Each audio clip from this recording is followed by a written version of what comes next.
Salut tout le monde, c'est Raito, on se retrouve pour la review du chapitre 122 de Eden Zero. Le chapitre 122 est juste très bon. Et on a le combat Shiki vs Justice qui va commencer. C'est juste énorme, on a pas mal de choses à dire. En tout cas, likez la vidéo si jamais elle vous plaît. Surtout abonnez-vous, je parle du manga et bientôt de l'animé. J'ai tellement hâte. Et en plus j'ai hâte d'avoir un trailer aussi.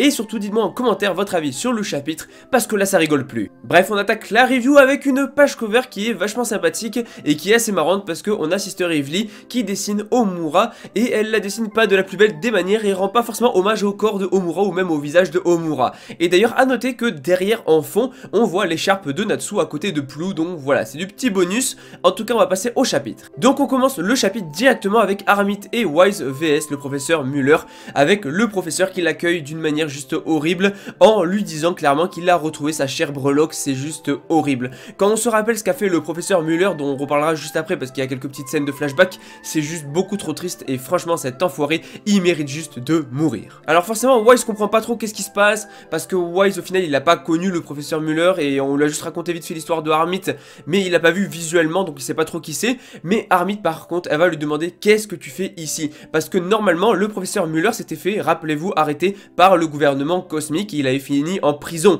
il s'était fait arrêter et il y avait Armit qui était dans le désespoir total, qui quittait du coup le QG du professeur Muller, et on avait le gouvernement qui avait dit laissez-la partir, de toute façon elle va errer dans le cosmos, voilà. Et au final on savait pas ce qu'il était devenu, on savait qu'il s'était fait arrêter et a priori il a fini en prison, mais cet enfoiré il a réussi à s'échapper. Et le pire c'est que c'est lui qui a justement préparé son évasion, et c'est pas justement Ziggy comme on aurait pu le croire, c'est lui qui a littéralement fait exploser la prison où il se trouvait. Alors on ne sait pas comment, avec quel matériel et tout, mais il a fait exploser la prison, ce qui fait qu'il a pu en profiter pour s'échapper. Et c'est juste fou parce que le gars a sacrifié une partie de son corps pour pouvoir s'échapper, parce que là il a les 3/4 de son corps totalement mécanique en fait.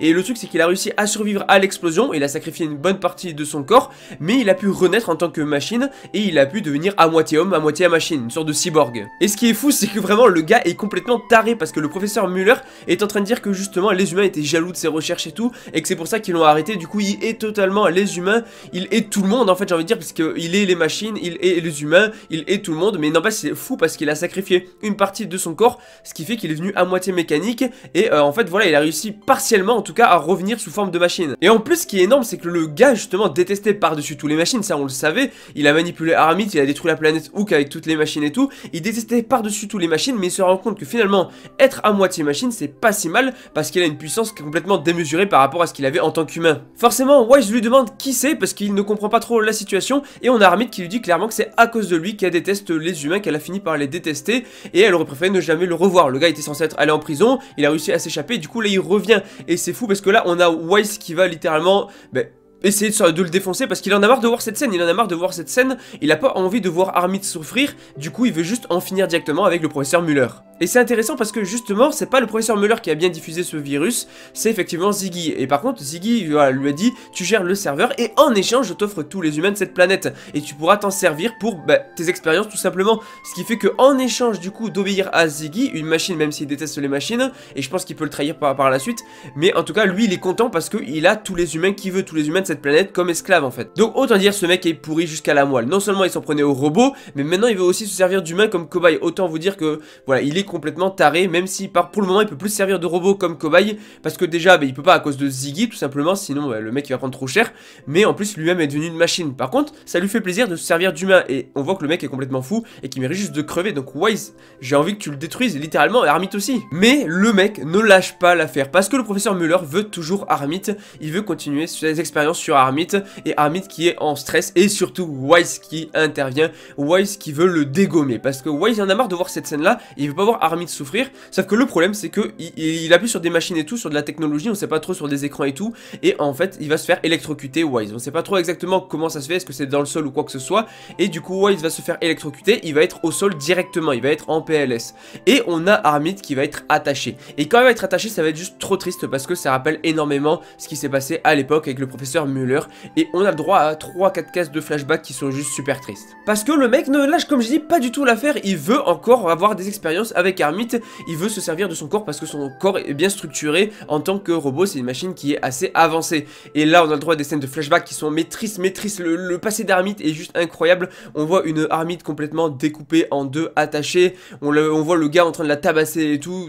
Franchement, c'est juste trop triste. Le flashback d'Armit est juste incroyable. Le flashback est incroyable et surtout, le passé d'Armit est juste beaucoup trop triste. Et donc du coup, remettre ça sur le plateau, c'est vraiment dur pour nous en tant que lecteurs, mais encore plus pour Armit qui est en train de subir ça et qui doit subir ça. Mais on a le droit à une case qui est juste super belle avec Armit qui dit non, pitié, pas ça professeur, et qui est en train de pleurer. Et on voit même Wise qui réagit en mode Armit, 3 petits points, et on voit qu'il veut l'aider, et juste voir Armit pleurer comme ça devant cette scène, je trouve ça juste beaucoup trop triste. Et franchement, j'espère que ce professeur Muller va soit se faire arrêter, soit se faire tuer, que Wise et Armit vont lui régler son compte, parce que ce mec mérite juste la mort. Désolé, mais là, il en a trop fait, Donc ça, c'était pour la très bonne partie avec Armit et Wise, et le professeur Muller. Maintenant, on va parler un petit peu d'autres personnages, il y a des choses vraiment intéressantes. On a donc du coup Witch ainsi que Sister Evely qui analysent un petit peu le niveau de santé des différents personnages, le niveau mental, et en fait on voit que le niveau mental de Armit c'est complètement dégradé. Et ça donc du coup ils savent pas trop pourquoi, mais nous on comprend que c'est par rapport au professeur Muller et qu'elle est en PLS. Donc ça ok, c'est une première chose, mais on a une deuxième chose qui est très intéressante, c'est que le niveau mental de Sylph, de Clean, c'est aussi dégradé. Alors là on sait un petit peu moins pourquoi, mais on a un semblant d'explication et je me demande est-ce que ça pourrait être lié à son passé. C'est une chose possible en tout cas, parce que on a Clean, son niveau mental qui est en train de se dégrader, donc on a Laguna qui commence à lui faire tu es trop lente et tout, parce que eux ils couvrent justement, enfin ils détruisent un petit peu tous les vaisseaux par-ci par-là, ils sont en vaisseau eux-mêmes et ils détruisent des vaisseaux, des drones un peu partout, et voilà, en plein champ de bataille et tout, et en fait on a Laguna qui lui dit clairement qu'elle commence à être lente, et on a Jean qui lui fait, Chris qui lui fait du coup qu'elle peut se reposer si jamais elle commence à fatiguer.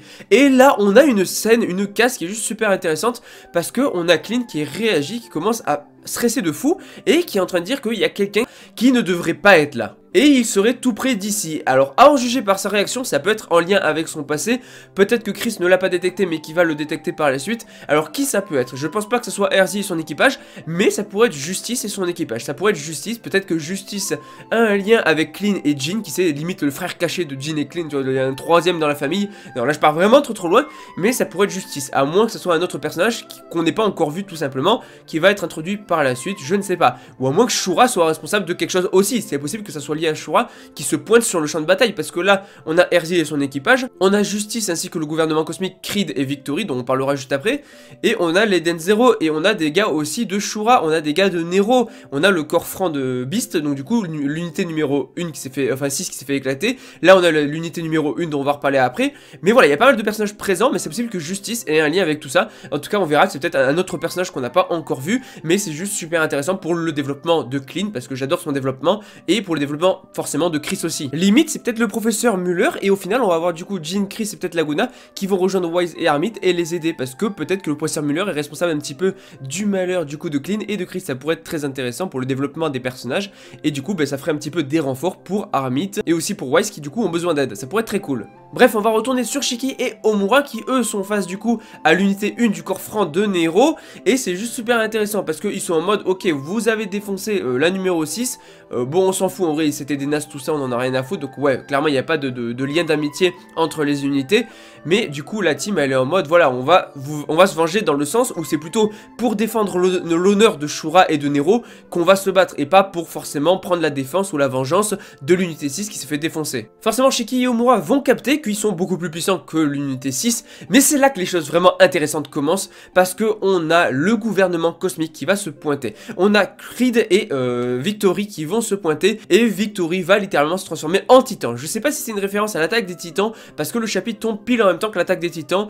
mais le gars en tout cas utilise son Titan's Arm, je sais pas comment on le prononce, c'est de l'anglais voilà, mais Titan's Arm, et il va utiliser son Nether Gear, il va se transformer en une sorte de géant, et il va littéralement défoncer en fait l'unité 1 du corps franc de Nero. C'est-à-dire que franchement, mais ils sont nuls en fait, enfin c'est pas qu'ils sont nuls, c'est qu'ils sont plus forts en fait, le gouvernement cosmique, tout simplement. Pour moi s'ils ont été one shot, parce que oui ils ont été one shot, c'est pas que justement l'unité 1 était faible en fait, parce que même Shiki et Rebecca et Omura ont compris que ils étaient puissants, c'est surtout que le gouvernement cosmique est beaucoup plus fort que l'équipage de l'Eden Zero, et que pas mal de gens en fait de Nero. Alors en fait quand Victory les a attaqués, ils voulaient défendre Omura et Shiki parce qu'ils savaient pas qui c'était, ils pensaient que c'était des civils, comme quoi ils sont pas pourris tu vois, c'est quand même le gouvernement cosmique, c'est eux qui régissent les lois, et au final ils débarquent pour sauver Omura et Shiki. Bon ils avaient peut-être pas forcément besoin d'aide quoi. Quoique d'un côté ça partait un petit peu mal. Et après on va voir Creed du coup qui est là aussi, qui va utiliser son Nether Gear, l'Ether Lock, qui est parfait en fait pour une sorte de gouvernement cosmique, puisque elle peut emprisonner les gens, elle peut les enfermer, donc Locke, voilà, vous avez compris la ref. Et bah au final c'est pas mal comme Metal Gear, en plus ça fait ça tourne le long de son bras, c'est hyper stylé. Du coup elle va enfermer les 3 gars de Shura, Nero, tout ça, de l'équipage de Nero, enfin équipage entre guillemets, et donc du coup ils vont être arrêtés tout simplement, voilà, sans problème. Et au final, ben, on a Justice qui va arriver, et ça c'est là que ça devient intéressant, parce que Justice, il va comprendre qu'il s'agit du grand démon. Mais juste avant de parler de Justice, on apprend une chose, c'est que on a donc du coup le corps franc donc de Nero, de Poséidon Nero, ok, mais ils sont d'un rang inférieur à ce qu'ils appellent Oceans, ce qui veut dire qu'il y aurait un groupe Oceans, Océan, je sais pas trop si c'est en anglais ou pas, mais on aurait un groupe Oceans, Océan, qui serait plus puissant que cette unité 6, ce qui veut dire que forcément Nero a des gars plus puissants, il y a une unité en fait qui est beaucoup plus puissante que celle qu'on vient de voir de l'unité numéro 1, peut-être l'unité numéro 0 tout simplement, avec du coup, qui s'appelle du coup Oceans. Bref, comme j'ai dit en tout cas, pour revenir à Justice, on a Justice qui arrive et il va tomber face à Shiki, il va comprendre qu'il s'agit du grand démon, et là ça va coincer un peu parce que on a Shiki qui lui fait ah ouais tu connais le Erzi aussi, toi aussi t'es l'ami d'Erzi et tout, nous on est amis avec elle et tout, et là ça coince parce que Justice veut arrêter par-dessus tout Erzi parce qu'il lui en veut vraiment pour quelque chose, mais en tout cas il en veut à tout prix à Erzi, et forcément si Shiki sort ça, ça va pas l'aider, vraiment ça va pas l'aider du tout à se faire bien voir par le gouvernement cosmique et surtout par Justice. Surtout que Shiki il dit ouais mais nous on a rien fait de mal, on vient d'arriver, on a rien fait et tout, sauf que c'est Ziggy qui a détruit la planète, et donc du coup il fait ouais mais on est plus amis avec Ziggy et tout, et Justice il fait mais ok qu'est-ce que ça peut changer, tu es celui qui a hérité des pouvoirs et en plus tu connais Erzi. Du coup il va demander directement à Creed d'enfermer avec son Etherlock Omura, et on a même, et c'est ça qui est intéressant, c'est qu'on a même Victory qui est en mode mais attends là tu vas un petit peu trop loin tu vois. Et c'est ouf parce que là c'est pas au nom du gouvernement qu'il agit, c'est au nom d'Horation 6. Et c'est juste super intéressant parce que lui, Ziggy, Nero, Shura, ce que tu veux, il en a rien à foutre. Lui, celle qui veut capturer c'est Erzi, et Erzi est présente sur cette île. Et là on va avoir un début de combat, mais ça va être monstrueux. On va voir Shiki qui va commencer à s'exciter, enfin oui, qui va commencer à s'exciter et tout. Et surtout Justice, comme il a compris qu'il avait un lien avec Erzi, Shiki, il veut juste le tuer, et du coup il va utiliser son point d'Ethergear, et il va frapper Justice qui va l'arrêter directement en un seul point. Voilà, il va l'arrêter d'une main comme ça, sans problème, c'est juste incroyable. Et il lui dit clairement qu'il verra pas le lendemain parce qu'il va le tuer. Et c'est juste énorme. Va-t-on avoir l'arrivée de Erzi qui est présente sur cette île? Va-t-on avoir un combat Erzi vs Justice? Ça serait énorme. Et de toute façon, on va pas se mentir, si personne n'intervient, Shiki n'a aucune chance. Justice est beaucoup plus fort, vu comment il a arrêté le point de Shiki, et surtout vu le fait qu'il vient de battre l'unité 1 contre qui, justement, Omura et Shiki auraient galéré. Autant dire que Justice fait partie d'Horation 6, il n'a aucune chance pour le moment. Et du coup, honnêtement, l'intervention d'Erzi serait parfaite, parce que sinon, c'est la fin de Shiki, il va se faire défoncer tout simplement. En tout cas, voilà, ça annonce du très très bon de ce côté-là. Bref, en tout cas, ça finit sur ça. Le chapitre est très très bon entre Armid, son passé, le professeur Muller, l'histoire triste autour de ça. On a même des choses qui se mettent en place du côté de Clean, parce qu'il y a quelqu'un qui vient débarquer sur l'île, qui est en lien a priori Clean, peut-être avec Chris et tout. En plus, on a donc du coup Justice qui arrive, on a Creed, Victory, on a le gouvernement cosmique qui tombe face à Shiki. C'est juste énorme. On apprend qu'il y a Oceans, un autre groupe de Nero qui serait encore plus puissant que l'unité 1 qui s'est fait one shot. Et pour moi, ça n'a rien d'étonnant parce que tout simplement, je pense que vraiment Creed, Justice et Victory sont beaucoup plus puissants que beaucoup d'hommes sur Terre, et même beaucoup plus d'hommes que ceux qui obéissent à Nero. Donc rien d'étonnant. En tout cas, c'est une grosse dinguerie. Ce chapitre est très très bon. Tu peux liker la vidéo si jamais elle te plaît. Abonne-toi si tu aimes Eden0, cette chaîne est faite pour toi. Dis-moi en commentaire ton avis sur le chapitre. Moi je te dis du coup à la prochaine. Allez, ciao tout le monde.